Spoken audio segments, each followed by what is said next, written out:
احمد نصلی علی رسول الکریم اما بعد فاعوذ باللہ من الشیطان الرجیم بسم اللہ الرحمن الرحیم۔ ہم قرآن مجید کی تفسیر کر رہے ہیں اور سورہ البقرہ کی آیت نمبر 78 پر پہنچے ہوئے ہیں، تو ہم شروع کرتے ہیں۔ اعوذ باللہ من الشیطان الرجیم بسم اللہ الرحمن الرحیم وَمِنْهُمْ أُمِّيُّونَ لَا يَعْلَمُونَ الْكِتَابَ إِلَّا أَمَانِيَّ وَإِنْهُمْ إِلَّا يَظُنُّونَ۔ اللہ سبحانہ وتعالیٰ ہم ابھی تک بنی اسرائیل کے بارے میں واقعات پڑھ رہے ہیں، اور یہ واقعات جو ہیں وہ ضروری نہیں ہے کہ سارے اسی ترتیب سے واقعات پیش آئے جس ترتیب سے قرآن میں بتائے گئے ہیں، کیونکہ قرآن میں یہ مقصد نہیں ہے کہ واقعات کو ہمیں ایک قصہ یا کہانی نہیں سنانی، بلکہ اللہ سبحانہ تعالیٰ جب جس جگہ پر جس چیز سے سبق حاصل کرنا مناسب ہوتا ہے اس بات کو اسی حد تک وہاں پر ذکر فرماتے ہیں، تاکہ یہ قرآن سے ہم ان کے واقعات سے ہم پوری طرح سے نصیحت حاصل کر سکیں۔ اور ساتھ ہی ساتھ چونکہ وہاں پر یہ جب آیات کا نزول ہو رہا تھا تو بنی اسرائیل جو ہے یہود کے 3 قبیلے مدینہ میں موجود تھے، تو ان کو بھی دعوت دی جا رہی ہے، دعوت اسلام دی جا رہی ہے، اور ان کو ان کے باپ دادا کے برے افعال کو بتایا جا رہا ہے، اور ان کے جن باتوں پر اللہ ان سے ناراض ہوا وہ بتایا جا رہا ہے تاکہ وہ ایمان لے آئے، کیونکہ اگر وہ لوگ ایمان لے آتے تو اس کا مطلب ہے کہ ان کی آنے والی نسلوں کے لیے آسان ہو جاتا رسول اللہ صلی اللہ علیہ وسلم کے پیغام کو ماننا اور قبول کرنا۔ تو یہاں پر اللہ سبحانہ وتعالیٰ فرما رہے وَمِنْهُمْ أُمِّيُّونَ لَا يَعْلَمُونَ الْكِتَابَ، کہ ان میں سے بعض ان پڑھ ایسے بھی ہیں جو کہ کتاب کے صرف ظاہری الفاظ کو ہی جانتے ہیں اور صرف گمان اور اٹکل پر ہی ہیں، یعنی کہ اب یہاں پر جو جنرل یہودیوں کا جو طریقہ تھا اس پر بتا رہے ہیں، اور اس میں پرانے اور نئے سب شامل ہیں جو رسول اللہ صلی اللہ علیہ وسلم کے زمانے میں تھے، ان کا بھی یہی تھا کہ کتاب یعنی تورات کا علم جو ہے وہ یہ سمجھتے تھے صرف علماء ہی کا کام ہے کہ علماء تورات کو سمجھیں اور پھر وہ ہمیں جو بھی بتا دیں گے ہم اس کو مانیں گے۔ تو عام لوگ جو ہوتے تھے وہ تورات کو سیکھنا سکھانا ان کو اپنے لیے ضروری نہیں سمجھتے تھے، تو اللہ سبحانہ تعالیٰ نے ایسے لوگوں کو امیون کہا۔ تو امی کا مطلب ہوتا ہے ایسا شخص جس کو کوئی نہیں ہے، ماں کے پیٹ سے جیسے پیدا ہوا ہے اسی طرح سے جاہل، جو علم سے جاہل ہوتا ہے، جس کو علم کوئی نہیں ملا ہوا ہوتا اس کو امی کہتے ہیں۔ اب دیکھیں ضروری نہیں ہے کہ وہ لوگ ان پڑھ تھے، ان کو دنیا کا علم ہو سکتا ہے کہ بہت زیادہ ہو، مگر انہوں نے اب تورات کی اللہ کی کتاب کا علم نہیں حاصل کیا تھا، تو اللہ سبحانہ تعالیٰ نے ان کو امی کہا۔ یہ بات ہمیں بہت ہی غور و فکر کرنے والی بات ہے کہ آج قرآن کے ساتھ امت مسلمہ کا یہی رویہ ہے کہ زیادہ تر لوگ قرآن کو سیکھنا، اس کو باقاعدہ کسی استاد کے ذریعے قرآن کو پوری طرح سیکھنا کہ اللہ سبحانہ تعالیٰ ہمیں کیا فرما رہے ہیں، صحیح احادیث کو اسی طرح سیکھنا کہ رسول اللہ صلی اللہ علیہ وسلم نے ہمیں کیا باتیں سکھائی ہیں، یہ ہمارے اندر یہ طریقہ نہیں ہے رائج، بلکہ ہم بھی اسی طرح سے علماء پر ڈیپینڈ کرتے ہیں کہ علماء ہمیں جو بتا دیں ہم اس پر عمل کریں گے۔ اور اس میں خرابی یہ ہوتی ہے کہ بعض لوگ جو اپنے آپ کو علماء کہتے ہیں وہ صحیح معنوں میں خود بھی علم نہیں رکھتے ہوتے، بس وہ دنیا کمانے کے لیے وہ عہدہ سنبھالے ہوئے ہوتے ہیں، اور پھر وہ اپنی مرضی کا دین بنا کر اور اپنی سمجھ کے مطابق یا اپنے فائدوں کو دیکھتے ہوئے لوگوں کو احکامات اور مسائل کا حل بتاتے ہیں۔ اسی وجہ سے امت مسلمہ کا یہ فرض ہے کہ وہ اپنے خود محنت سے تعلیم سیکھے۔ ظاہر علماء کی ضرورت ہمیشہ رہتی ہے، کیونکہ علماء کرام یہ اللہ کی رحمت ہوتی ہے، جس قوم میں جو نیک اور عادل علماء ہوتے ہیں اور زیادہ علماء ہوتے ہیں وہ قوم جو ہے وہ گمراہی سے بچتی ہے، کیونکہ اچھے لوگ ہوتے ہیں جو اللہ سے جوڑتے ہیں لوگوں کو۔ لیکن چونکہ یہ دنیا جو ہے وہ اس میں ہر طرح کے لوگ ہیں، انسان دین کے نام پر آنکھیں بند کر کے بعض اوقات ایسے لوگوں پر بھروسہ کرتا ہے کہ ان کو خود علم نہیں ہوتا. لیکن اللہ سبحانہ تعالیٰ فرما رہا ہے کہ جو علماء کے جو بھی کرائم تھے کہ وہ کتاب میں تحریف کرتے تھے، لیکن جو عام لوگوں کا کیا حال تھا کہ جو وہ بالکل ان پڑھ تھے کتاب سے، پھر وہ کس طرح سے تھے کہ وہ ان میں سے بعض ان پڑھ ایسے بھی ہیں جو کتاب صرف ظاہری الفاظ کو ہی جانتے ہیں اور صرف گمان اور اٹکل ہی پڑھے. یعنی کہ ظاہری بات ہے کہ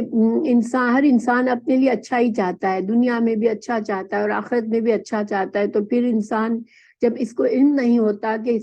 صحیح معنوں میں آخرت کی کامیابی کیسے حاصل کرنی ہے، تو پھر وہ ایسے نسخے جو ان کو جنت کے ایزی آسان وظیفے بتا دیے جاتے ہیں کہ یہ کرنے سے جنت مل جائے گی، وہ کرنے سے مل جائے گی، تو اسی میں خوش رہتے ہیں. یہ ان کی اپنی خواہشات اور اپنی جو ہے وہ تمناؤں کا نتیجہ ہوتا ہے. اللہ سبحانہ تعالیٰ فرما رہے ہیں کہ اب آگے اللہ سبحانہ تعالیٰ ان کے علماء کے اوپر تنقید کر رہے ہیں. فَوَيْلٌ لِّلَّذِينَ يَكْتُبُونَ الْكِتَابَ بِأَيْدِيهِمْ ثُمَّ يَقُولُونَ هَٰذَا مِنْ عِندِ اللَّهِ لِيَشْتَرُوا بِهِ ثَمَنًا قَلِيلًا وَوَيْلٌ لَّهُم مِّمَّا كَتَبَتْ أَيْدِيهِمْ وَوَيْلٌ لَّهُم مِّمَّا يَكْسِبُونَ. اللہ سبحانہ تعالیٰ یہاں پر ایک وعید ہے ان علماء پر جنہوں نے جو دین کی بات اور لوگوں سے چھپاتے ہیں. اور یہاں پر جو یہود کے علماء تھے ان پر ہے اصل بات. یہ آیات ان کے لیے ہے کہ وہ کیا چھپاتے تھے کہ اپنی کتاب میں وہ حقائق چھپاتے تھے جس سے رسول اللہ صلی اللہ علیہ وسلم کی نبوت ثابت ہوتی اور ان کے لوگ ایمان لے آتے. کیونکہ جب مدینہ میں آپ صلی اللہ علیہ وسلم آئے تو ان کے علماء نے پہچان لیا آپ صلی اللہ علیہ وسلم کو کہ یہ اللہ کے سچے نبی ہیں. تو انہوں نے پھر وہ باتیں چھپا دی اپنی کتاب کی جو عام لوگوں کو اگر پتہ چلتی تو شاید وہ ایمان لے آتے. تو اللہ سبحانہ تعالیٰ نے ان کو بڑی دھمکی دی ہے کہ ویل ہے ان کے لیے. ویل کیا ہے؟ ویل کا مطلب ہلاکت، بہت زیادہ ہلاکت بھی ہے. لیکن یہاں پر ایک اور معنی جو حدیث سے ثابت ہے وہ امام احمد اور ترمذی کی حدیث ہے. جہنم کی وادی کا نام ہے جس کی گہرائی 40 سال، یعنی اتنی گہرائی ہے کہ ایک کافر کو جب اس میں ڈالا جائے گا تو 40 سال تک وہ اس میں گرتا ہوا اس کے آخر تک پہنچے گا. یعنی اتنی زیادہ گہرائی ہے اس کی. چونکہ ان کا جرم بھی بہت بڑا ہے، یہ اللہ کی کتاب کا علم رکھتے ہوئے حق کو چھپا رہے ہیں، تو پھر ان کا اتنا بڑا ان کے لیے سزا بھی ہے. پھر دوسرا یہ لوگ ایسے یہ کرتے ہیں کہ وہ اپنے ہاتھ سے کتاب میں باتیں لکھتے ہیں اور پھر کہتے ہیں کہ یہ اللہ کی طرف سے ہے، اور ان کا مقصد صرف یہ ہوتا ہے کہ اس سے دنیا کے فائدے حاصل کرے، لوگوں سے پیسہ لے کر ان کی مرضی کے فتوے ان کو دے. تو اللہ سبحانہ تعالیٰ فرما رہے ہیں کہ ان کے ہاتھوں کی لکھائی کو اور ان کی کمائی کو ہلاکت اور افسوس ہے. تو یہ ظاہری بات ہے کہ جس قدر یہ بڑا جرم ہے اس قدر بڑی اس کی سزا کے لیے اللہ سبحانہ تعالیٰ نے یہاں پر خبر دی ہے. پھر یہ ان کے عقیدہ جس کی وجہ سے وہ اتنے گمراہی میں گرے ہوئے تھے، ان کا عقیدہ کیا تھا؟ وَقَالُوا لَن تَمَسَّنَا النَّارُ إِلَّا أَيَّامًا مَّعْدُودَةً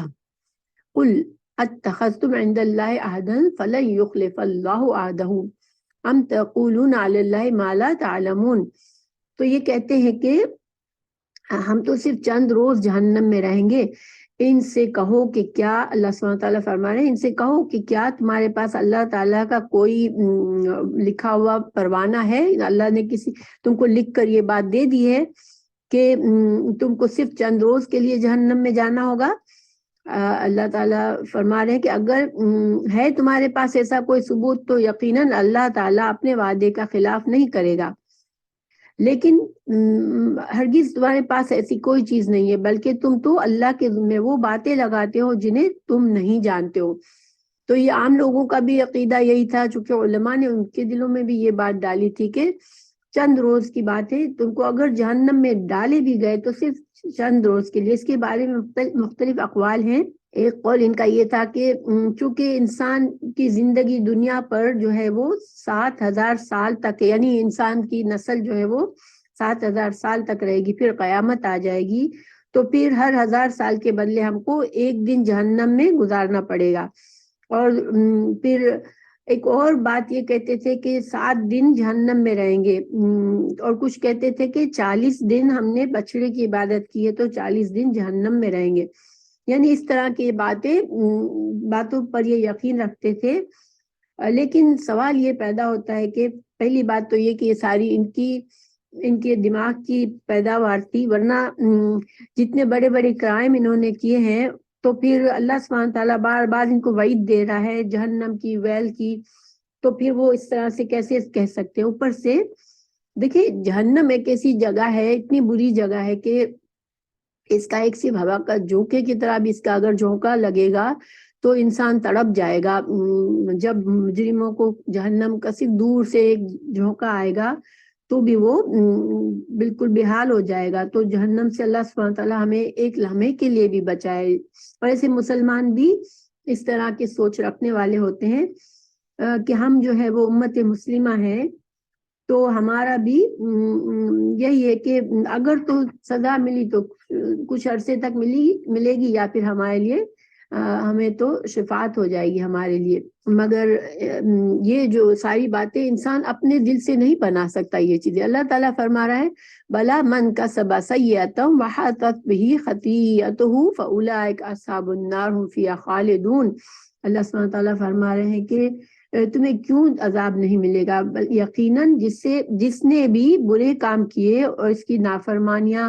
نافرمانیوں نے اسے گھیر لیا وہ ہمیشہ کے لیے جہنم ہی ہوگا۔ اللہ تعالیٰ نے ان کے اس عقیدے کا انکار کر دیا کہ نہیں، چند روز کی بات نہیں ہے، بلکہ نافرمانی میں گر جانا کیا ہے۔ اللہ تعالیٰ فرما رہے ہیں کہ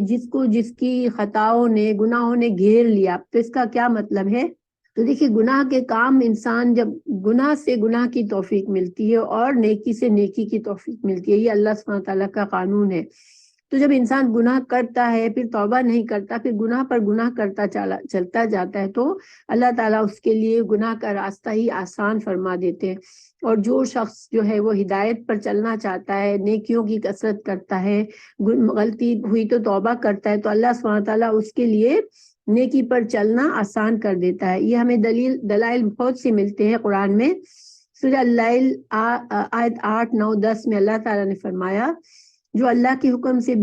بے پرواہی کرے گا ہم اس کے لیے نافرمانی کا راستہ آسان کر دیں گے۔ یعنی جس نے پرواہی نہیں کی کہ مجھے اس دنیا میں مجھے اللہ کا فرمانبردار بن کر رہنا ہے، اپنی مرضی کی جس نے زندگی گزارنی ہے، جس نے گناہ پر گناہ کرنے، تو اللہ تعالیٰ اس کے لیے پھر گناہ کرنا آسان کر دے گا۔ اسی طرح حدیث میں ہے، بخاری کی حدیث ہے، اس کا مفہوم یہ ہے کہ جو اہل سعادت ہیں اللہ ان کو سعادت والے اعمال کی توفیق دیتا ہے، یعنی کہ جو نیک لوگ ہیں اللہ تعالیٰ جو نیکی کی کوشش کرتے رہتے ہیں تو پھر اللہ تعالیٰ ان کو توفیق بھی دے دیتا ہے اور ان سے نیک کام کرواتا ہے۔ اور اسی طرح جو برے اعمال، جو بدبخت ہے، جو برے اعمال جس کو پسند آتے ہیں تو اس کے لیے اللہ تعالیٰ برے اعمال ہی کو آسان کر دے گا۔ تو اللہ سبحانہ تعالیٰ محفوظ رکھے، یہ ایک سزا ہے کہ انسان جس چیز سے محبت ہوتی ہے، جو چیز اس کے دل پر اثر کر رہی ہوتی ہے یا اس کے دل کو قابو کیے ہوئے، اللہ سبحانہ تعالیٰ اس کو اسی کے حوالے کر دیتا ہے۔ تو اللہ تعالیٰ سے دعا ہے کہ اللہ ہمیں محفوظ رکھے اور اللہ سبحانہ تعالیٰ ہمیں نیکیوں کو پسند کرنے والا بنائے۔ پھر اللہ سبحانہ تعالیٰ نے آگے فرمایا والذین آمنوا وعملوا الصالحات اولئک اصحاب الجنۃ هم فیہا خالدون۔ اللہ سبحانہ تعالیٰ نے اپنا قانون بتا دیا یہاں پر کہ جنت اور جہنم کا کیا قانون ہے اللہ کا، کہ جو ایمان لے آئے اور جو نیک اعمال کرے تو وہ جنت میں جائے گا اور ہمیشہ وہاں رہے گا۔ جس نے یعنی کہ اوپر بتا دیا کہ جس نے برے کام کیے اور اپنی برائیوں میں گر گیا تو وہ جہنم میں جائے گا۔ تو گویا کہ اللہ سبحانہ تعالیٰ کے نزدیک انسان کس نسل سے تعلق رکھتا ہے، کس قوم سے تعلق ہے اس کا، اس کے پاس کیا دولت ہے، اس کے پاس کیا دنیا کی نعمتیں ہیں، یہ ساری چیزیں اللہ سبحانہ تعالیٰ نہیں دیکھتا۔ اللہ سبحانہ تعالیٰ نے ہمیں پیدا کیا ہے تو جو چیز ہمارے لیے ہے وہ کیا ہے، ہماری اپنی نیت اور اخلاص اور ہمارا عمل جو ہے وہ ہمیں کام آئے گا۔ پھر اللہ سبحانہ تعالیٰ آگے ایک اور ان سے جو میثاق کا مطلب ہوتا ہے پکا وعدہ لینا، تو اللہ تعالیٰ نے ان سے جو پکا ایک وعدہ لیا اس کے بارے میں ہمیں بتا رہے ہیں وَإِذْ أَخَذْنَا مِيثَاقَ بَنِي إِسْرَائِيلَ لَا تَعْبُدُونَ إِلَّا اللَّهَ وَبِالْوَالِدَيْنِ إِحْسَانًا وَبِذِي الْقُرْبَى وَالْيَتَامَى وَالْمَسَاكِينِ وَقُولُوا لِلنَّاسِ حُسْنًا وَأَقِيمُوا الصَّلَاةَ وَآتُوا الزَّكَاةَ ثُمَّ تَوَلَّيْتُمْ إِلَّا قَلِيلًا مِنْكُمْ وَأَنْتُمْ مُعْرِضُونَ۔ اللہ سبحانہ وتعالیٰ فرما رہے ہیں کہ یاد کرو بنی اسرائیل، جب تم سے وعدہ لیا گیا تھا کہ تم اللہ تعالیٰ کے سوا دوسرے کی عبادت نہ کرو گے اور ماں باپ کے ساتھ اچھا سلوک کرو گے، اور اسی طرح قرابت داروں، یتیموں، مسکینوں کے ساتھ اور لوگوں سے اچھا سلوک کرو گے اور اچھی بات کرو گے، لوگوں سے نماز قائم کرو گے اور زکوٰۃ ادا کرو گے۔ اور نماز اور زکوٰۃ کا یہ حکم بنی اسرائیل کا ہے، تو گویا کہ ان کے لیے بھی یہ عبادتیں فرض تھی۔ پھر اللہ تعالیٰ فرمایا لیکن تھوڑے سے لوگوں کے علاوہ تم سب پھر گئے اور منہ موڑ لیا۔ تو یہ جو وعدہ ہے اس میں اسلام کے بنیادی احکامات ہیں، اور اللہ سبحانہ تعالیٰ نے امت مسلمہ سے بھی اسی قسم کا وعدہ سورہ النساء کی آیت 36 میں لیا ہے۔ تو عبادات اور معاملات میں جو بنیادی احکامات ہیں وہ ان کی شریعت میں بھی جو تھے وہی ہمارے لیے بھی، اسی طرح نماز اور زکوٰۃ بھی۔ ہاں طریقہ ظاہر ہے کہ شریعت کا تھوڑا مختلف ہو سکتا ہے، لیکن یہ عبادات ان کے لیے بھی فرض تھی، ہمارے لیے بھی فرض ہے۔ اور اللہ سبحانہ تعالیٰ نے یہ سارے احکامات تمام بندوں کے لیے پسند فرمائے ہیں جو اس آیت میں بتائے۔ تو اس میں دیکھیں غور کرنے کی بات یہ ہے کہ اللہ سبحانہ تعالیٰ نے اپنی عبادت کے لیے کہا، اور پھر عبادت کے بعد سب سے پہلے اللہ کی توحید اور اللہ کی عبادت، اس کے بعد اور یہ ہر نبی نے اپنی امت کو یہ بنیادی حکم دیا۔ اور اس کے بعد جو ہے وہ والدین کے ساتھ اس نے سلوک، تو والدین کا اللہ تعالیٰ نے اتنا درجہ رکھا ہے کہ کئی بار اللہ تعالیٰ نے قرآن میں اللہ کی عبادت کے بعد جو اگلا حکم دیا ہے وہ والدین کے ساتھ اس نے سلوک کا حکم دیا ہے۔ اور بہت سی احادیث میں اس کی فضیلت بتائی گئی ہے، اور والدین کی نافرمانی اور ان سے برا سلوک پر عذاب سے بھی ڈرایا گیا ہے۔ تو والدین کی اطاعت جو ہے وہ بے حد ضروری ہے اور اس سے کوتاہی نہیں کی جا سکتی۔ تو اس کے بعد جو ہے معاشرے کے اور کمزور لوگ جو ہوتے ہیں، یتیم اور مسکین، اور ان سب کا بھی حق ہوتا ہے ہم پر۔ اللہ تعالیٰ اگر کسی کو اچھا رزق دیا ہے، کسی کو اچھی جگہ پہ رکھا ہے تو، اور رشتہ داروں کا بھی اسلام میں بہت زیادہ حق ہے، اور رشتوں کو جوڑنے سے صلح رحمی کے بہت سے اجر و ثواب بتائے گئے ہیں۔ پھر یتیموں مسکینوں کے ساتھ اس نے سلوک اور لوگوں سے اچھی بات کرنا۔ دیکھیں یہ زبان جو ہے نا انسان کی، اس سے انسان بہت سی نیکیاں کما سکتا ہے، اور انسان اپنی زبان سے برباد و تباہ اور جہنم میں جا سکتا ہے، کیونکہ زبان کے گناہ بہت آسانی سے ہوتے ہیں۔ تو انسان ہمیشہ اگر اللہ کا ڈر ہے اس کے دل میں تو وہ لوگوں سے اچھی بات کرے، ورنہ پھر خاموش رہے۔ تو اسلام کی جو نماز اور زکوٰۃ کی عبادت بھی پچھلی شریعتوں میں آئی، تو اور جو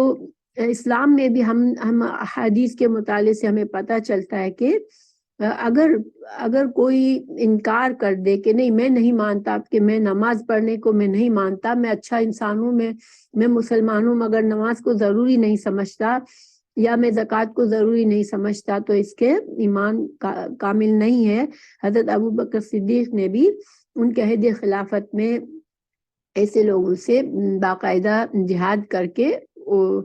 ان سے جو لوگ مطیع ہو گئے تو انہوں نے زکوٰۃ کا قبول کیا دینا، ورنہ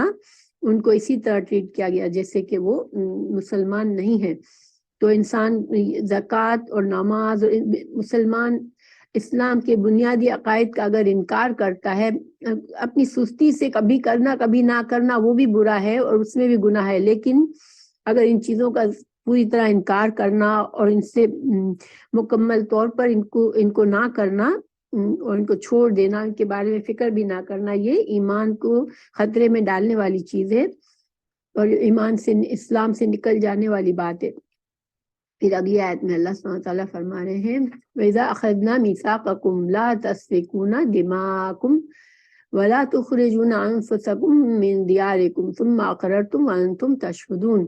تشہدون. تو پیچھے بھی اللہ تعالیٰ نے فرمایا کہ یہ سارا پکا عہد لینے کے بعد تم نے منہ موڑ لیا اور ان چیزوں پر عمل نہیں کیا. اور پھر تم سے ایک اور وعدہ لیا گیا تھا کہ تم جو ہو وہ اپنے لوگوں کا خون نہیں بہاؤ گے. یعنی بنی اسرائیل جس طرح مسلمان بھائی بھائی ہیں، اسی طرح بنی اسرائیل کو بھی منع کیا گیا تھا کہ دوسرے ہم مذہب کا قتل کرنا، اس کا خون بہانا جو ہے وہ کبیرہ گناہ ہے، منع ہے. اسی طرح سے نہ ہی ان کو بے گھر کرنا، ان کو کسی سے لڑ کر اس کو بے گھر کرنا بھی ان کے لیے حرام تھا. تو یہ وعدے پر بھی انہوں نے اقرار کیا، لیکن پھر کیا کیا؟ ثم انتم هؤلاء تقتلون انفسکم وتخرجون فریقا منکم من دیارہم وتظاہرون علیہم بالاسم والعدوان وَإِن يَأْتُوكُمْ أُسَارَىٰ تُفَادُوهُمْ وَهُوَ مُحَرَّمٌ عَلَيْكُمْ إِخْرَاجُهُمْ أَفَتُؤْمِنُونَ بِبَعْضِ الْكِتَابِ وَتَكْفُرُونَ بِبَعْضٍ فَمَا جَزَاءُ مَن يَفْعَلُ ذَلِكَ مِنكُمْ إِلَّا خِزْيٌ فِي الْحَيَاةِ الدُّنْيَا وَيَوْمَ الْقِيَامَةِ يُرَدُّونَ إِلَىٰ أَشَدِّ الْعَذَابِ وَمَا اللَّهُ بِغَافِلٍ عَمَّا تَعْمَلُونَ. تو اللہ سبحانہ تعالیٰ اب ان کے ایک اور شر کی بات ہمیں بتا رہے ہیں کہ ان کا ایک بہت ہی برا ایک اور طریقہ، جس سے پتہ چلتا ہے کہ وہ اللہ کی کتاب کے کسی حکم کو مانتے تھے، کسی کو نہیں مانتے تھے. تو اللہ تعالیٰ فرما رہا ہے کہ جب تم سے وعدہ لیا گیا، پکا وعدہ، کہ تم آپس میں ایک دوسرے کو قتل نہیں کرو گے اور نہ ہی جلا وطن کرو گے، اور تم نے اقرار کیا تھا اور تم شاہد تھے، پھر تم نے کیا کیا کہ تم نے آپس میں قتل کیا اور آپس میں ایک فرقے کو جلا وطن بھی کیا، اور گناہ اور زیادتی کے کاموں میں ان کے خلاف دوسرے کی طرفداری کی. ہاں، تم وہ قیدی، جب وہ قیدی ہو کر تمہارے پاس آئے تو تم نے ان کے فدیے دیے، لیکن ان کا گھروں سے نکالنا ہی تم پر حرام تھا، اس کا کچھ خیال نہ کیا تم نے. کیا بعض احکام پر ایمان رکھتے ہو اور بعض کے ساتھ کفر کرتے ہو؟ تم میں سے جو بھی ایسا کرے اس کی سزا اس کے سوا کیا ہو کہ دنیا میں رسوائی اور قیامت کے دن سخت عذاب کی مار، اور اللہ تعالیٰ تمہارے اعمال سے بے خبر نہیں ہے. یہ جو آیت ہے اس کا بیک گراؤنڈ جب مدینہ کا ہے کہ مدینہ میں جو 3 قبیلے تھے یہودیوں کے، ان کے نام تھے بنو قینقاع، بنو نذیر اور بنو قریظہ. تو اور ساتھ ہی ساتھ مشرکین کے 2 قبیلے رہتے تھے. رسول اللہ صلی اللہ علیہ وسلم کی ہجرت سے پہلے کی بات کر رہی ہوں میں، کہ اس وقت 2 قبیلے اوس اور خزرج تھے جو کہ مشرک تھے، اور 3 قبیلے یہود کے تھے. اب حلیف، پہلے زمانے میں حلیف کا سسٹم ہوتا تھا کہ کیونکہ قبائلی سسٹم تھا، کوئی سینٹرل گورنمنٹ تو نہیں ہوتی تھی، تو ہر قبیلہ اپنے لیے ایک حلیف بنا لیتا تھا، اور جب یہ حلیف بن جاتے تھے ایک دوسرے کے تو پھر ایک دوسرے کی مدد کرتے تھے جنگ میں. اگر کوئی خطرہ ہوتا تھا تو اپنے حلیف سے مدد لیتے تھے. تو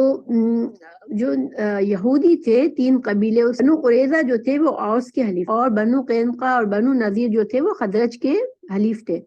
اب اوس اور خزرج میں جنگ ہوتی رہتی تھی. یہ 2 قبیلے قریش کے جو بعد میں مسلمان ہو گئے، لیکن اسلام سے پہلے ان میں بہت زیادہ جنگیں ہوتی تھی، اور یہ یہودی بھی ان میں بھی کافی جنگیں ہوتی تھی. تو پھر جب جنگ ہوتی تھی تو وہ کیا کرتے تھے کہ اپنے ہی بھائیوں کو گھر سے بھی نکالتے تھے، ان کے گھروں کو لوٹ لیتے تھے اور ان کو قتل کرتے تھے. پھر جب وہ جنگی قیدی بن جاتے تھے تو پھر وہ ان کا فدیہ دیتے تھے اور کہتے تھے کہ ہماری کتاب میں لکھا ہوا ہے کہ ہم اگر کوئی یہودی کسی کا قیدی بن جائے تو اس کا فدیہ دے کے اس کو چھڑاؤ. تو گویا کہ وہ اپنی مرضی سے، حالانکہ ان کی کتاب میں یہ بھی لکھا ہوا تھا کہ تم اپنے بھائی سے جنگ نہیں کرو گے اور اپنے یہودی بھائی کو اس کے گھر سے نہیں نکالو گے. تو یہ 2 کام تو وہ آسانی سے کر لیتے تھے، اور پھر وہ فدیہ دے کر چھڑانے کا کام کر کے خود کے نیک بننے کا اعلان کرتے تھے. اللہ تعالیٰ نے فرمایا کہ یہ صحیح طریقہ نہیں ہے دین کا کہ انسان اللہ کے کچھ احکامات کو مانے اور کچھ کی کھلی خلاف ورزی کرے. دین جو ہے پورے کا پورا انسان کو اپنی فرما برداری کا اظہار کرنا ہے، اللہ کے ہر حکم کو ماننا ہے. تو جو لوگ اللہ سبحانہ تعالیٰ فرما رہے کہ میں اللہ غافل نہیں ہے، جو تم یہ کر رہے ہو اس سے تم کو دنیا میں بھی رسوائی ملے گی اور ذلت ملے گی، اور آخرت میں بھی تم کو عذاب دیا جائے گا. اب دیکھیں یہاں پر تھوڑا سا ہم اپنے امت مسلمہ پر بھی غور کرتے ہیں کہ آج بہت سے مسلمان جو ہیں وہ جانتے بوجھتے بہت سے اسلام کے احکامات کو چوز کرتے کہ ہم وہ ان پر عمل کرنا ضروری نہیں سمجھتے، بس ڈیسائیڈ کر لیتے کہ ہمیں یہ کام نہیں کرنا اور ہمیں یہ کام کرنا ہے. یہ جو ہے نا یہ صحیح اسلام نہیں ہے اور اللہ سبحانہ تعالیٰ کو یہ پسند نہیں، اور یہ اللہ کو بہت ناراض کرنے والی بات ہے. اللہ سبحانہ تعالیٰ ہمیں محفوظ رکھے اور ہمیں پوری طرح سے دین میں داخل ہونے کی توفیق عطا کرے، آمین. تو پھر اللہ سبحانہ تعالیٰ نے آگے فرمایا اولئک الذین اشتروا الحیات الدنیا بالآخرہ، کہ جو انسان جو قوم جو خود کو اللہ کی فرما بردار کہتی ہو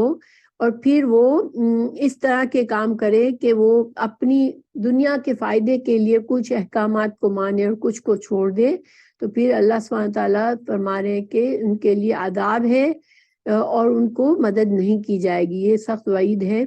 اللہ سبحانہ تعالیٰ محفوظ رکھے کہ انسان جانتے بوجھتے ہوئے بھی اللہ سبحانہ تعالیٰ کے کچھ احکامات مانے اور کچھ کو چھوڑ دے. پھر اللہ سبحانہ تعالیٰ مزید بتا رہے ہیں وَلَقَدْ آتَيْنَا مُوسَى الْكِتَابَ وَقَفَّيْنَا مِن بَعْدِهِ بِالرُّسُلِ وَآتَيْنَا عِيسَى ابْنَ مَرْيَمَ الْبَيِّنَاتِ وَأَيَّدْنَاهُ بِالرُّوحِ الْقُدُسِ فَكُلَّمَا جاءكم رسول بما لا تهوى أنفسكم استكبرتم ففريقا كذبتم وفريقا تقتلون. اللہ سبحانہ تعالیٰ فرما رہے ہیں کہ اللہ تعالیٰ نے حضرت موسیٰ علیہ السلام کو اللہ تعالیٰ نے تورات دی اور ان کے بعد کئی رسول پے در پہ بھیجے، اور حضرت عیسیٰ علیہ السلام کو بھی آخری عیسیٰ علیہ السلام بنی اسرائیل کے آخری نبی تھے، تو ان کو بھی بہت سے معجزات دیے. اور روح القدس یہاں پر حضرت جبرائیل ہیں، تو حضرت جبرائیل علیہ السلام کے ذریعے حضرت عیسیٰ علیہ السلام کو بہت سے معجزات دیے. اور حضرت عیسیٰ علیہ السلام جو تھے وہ مردوں کو زندہ کرتے تھے اور بیماروں کو شفا دیتے تھے، اندھے کو پیدائشی اندھے کو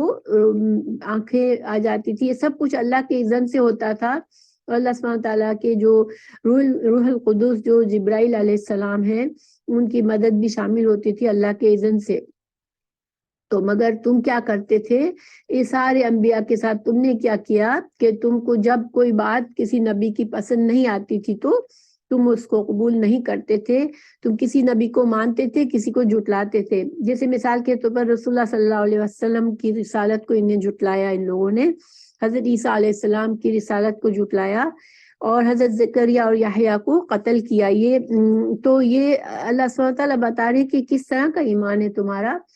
کہ تم جس نبی کو تم پسند کرتے ہو، جس کی جو بات دین کی پسند کرتے ہو اس پر صرف عمل کرتے ہو، ورنہ تمہیں انبیاء کو قتل کرنے سے بھی گریز نہیں ہوتی. اللہ تعالیٰ مزید فرما رہے ہیں وَقَالُوا قُلُوبُنَا غُلْفٌ بَل لَّعَنَهُمُ اللَّهُ بِكُفْرِهِمْ فَقَلِيلًا مَّا يُؤْمِنُونَ. اور جب ان سے قرآن کا نزول ہوا اور ان کو کہا گیا کہ تم قرآن کو مانو، تو انہوں نے کہا نہیں، ہمارے دل پر تو پردے ہیں، ہمارے دل جو ہے وہ آپ کی آپ صلی اللہ علیہ وسلم سے یہ کہتے تھے کہ ہمارے دل پر آپ کی تعلیمات کا کوئی اثر نہیں ہے اور ہمارے دل تو غلاف میں ہے اور ہمارے پاس تو اتنا علم ہے کہ ہمارے پاس ہمیں مزید علم کی ضرورت نہیں ہے. اللہ سبحانہ تعالیٰ نے فرمایا کہ ایسا نہیں ہے، بلکہ اللہ تعالیٰ نے ان کے گناہوں کی وجہ سے ان پر لعنت کر دی اور اللہ کی لعنت کی وجہ سے یہ اب یہ ایمان نہیں لا سکتے. جس بد نصیب پر اللہ سبحانہ تعالیٰ لعنت کر دے، لعنت کا مطلب ہے اللہ کی رحمت سے محرومی، تو شیطان کو بھی اللہ نے اپنی رحمت سے محروم کیا ہے. تو اس طرح کے جرائم سے ان کے بھی اللہ تعالیٰ نے یہ بتا دیا ہمیں کہ اللہ تعالیٰ نے ان کے دلوں پر لعنت کر دیے، ان کو اپنی رحمت سے دور کر دیا ہے. تو اب ان کو یہ ایمان نہیں لائیں گے. ایمان لانا یہ اللہ کا بہت بڑا انعام ہے، کیونکہ ایمان لا کر ہی انسان اپنے آپ کو دنیا اور آخرت میں کامیابی حاصل کرتا ہے. لیکن جس بد نصیب کے ایمان لانے کی صلاحیت ہی ختم ہو جائے، اللہ سبحانہ تعالیٰ اس کے دل پر اس کو لعنت ہی کر دے، اس کو اپنی رحمت سے ہی دور کر دے، تو یہ بہت ہی بد نصیبی ہے. پھر اللہ تعالیٰ مزید فرما رہے ہیں فلما جاءهم كتاب من عند الله مصدق لما معهم وكانوا من قبل يستفتحون على الذين كفروا فلما جاءهم ما عرفوا كفروا به فلعنة الله على الكافرين. یہ یہودی جو مدینہ میں تھے وہ نبی صلی اللہ علیہ وسلم کے رسالت سے پہلے وہ دعا کرتے تھے اللہ سے کہ اللہ تعالیٰ جس نبی کا وعدہ تو نے کیا ہے اس کو بھیج تاکہ ہم اس کے ذریعے کامیابی حاصل کریں، اس کی پیروی کر کے ہم دنیا میں بڑا مقام حاصل کریں۔ اور وہ یہ جو مشرکین تھے ان کو بھی بڑے فخر سے کہتے تھے کہ اب ہمارے رسول آنے والے ہیں اور جب وہ آ جائیں گے تو ہم کو اللہ تم پر غلبہ دے گا۔ لیکن جب رسول اللہ صلی اللہ علیہ وسلم آئے اور ان کو پتا چلا کہ یہ ہماری نسل سے نہیں ہے تو پہچاننے کے باوجود بھی انکار کر دیا، ضد اور عناد اور دشمنی میں کہ ہم تو بڑے اعلیٰ نسل ہیں، تو ہم جو ہے یہ عرب کی نسل سے جو نبی ہم ان کو کیوں مانیں، یہ تو ہمارے لیے توہین ہے۔ تو انہوں نے اپنی ضد اور عناد میں آپ صلی اللہ علیہ وسلم کی رسالت کو جھٹلا دیا۔ اللہ سبحانہ تعالیٰ فرما رہے ہیں کہ بئس ما اشتروا به انفسهم ان يكفروا بما انزل الله بغيا ان ينزل الله من فضله على من يشاء من عباده فباءوا بغضب على غضب وللكافرين عذاب مهين۔ اللہ سبحانہ تعالیٰ فرما رہے ہیں کتنا برا سودا کیا انہوں نے کہ انہوں نے ہدایت کے بدلے گمراہی کو خرید لیا، اور اللہ تعالیٰ نے جو نازل فرمایا، قرآن کو نازل فرمایا، رسول اللہ صلی اللہ علیہ وسلم کو بھیجا، تو اس سے صرف جانتے بوجھتے اپنی ضد میں اس کو وہ جھٹلا رہے ہیں اور انکار کر رہے ہیں۔ اور ان کو غصہ یہ کہ اللہ تعالیٰ نے کیوں اپنی یہ رحمت اور یہ نبوت جو ہے وہ ہماری نسل کے علاوہ کسی اور کو دے دی۔ یہ اللہ سبحانہ تعالیٰ کے سامنے یہ ان کی بہت بڑی جرت تھی، یہ آبجیکشن ان کا کہ اللہ نے کیوں اپنے پسند سے نبی بنایا اور ہماری نسل میں سے نہیں بنایا۔ تو اللہ سبحانہ تعالیٰ ان پر بہت غضبناک ہوا۔ بے غضب علی غضب کا مطلب ہے بہت زیادہ غضب کے ساتھ اللہ تعالیٰ ان پر بہت غضبناک ہوا، اور ان کے لیے آخرت میں رسوا کرنے والا عذاب ہے۔ جو بھی تکبر کرتا ہے دنیا میں ان کو آخرت میں بھی اللہ رسوائی کا عذاب دے گا۔ وَإِذَا قِيلَ لَهُمْ آمِنُوا بِمَا أَنزَلَ اللَّهُ قَالُوا نُؤْمِنُ بِمَا أُنزِلَ عَلَيْنَا وَيَكْفُرُونَ بِمَا وَرَاءَهُ وَهُوَ الْحَقُّ مُصَدِّقًا لِمَا مَعَهُمْ قُلْ فَلِمَ تَقْتُلُونَ أَنْبِيَاءَ اللَّهِ مِنْ قَبْلُ إِن كُنتُم مُؤْمِنِينَ۔ تو ان سے جب کہا گیا کہ تم اللہ کی کتاب پر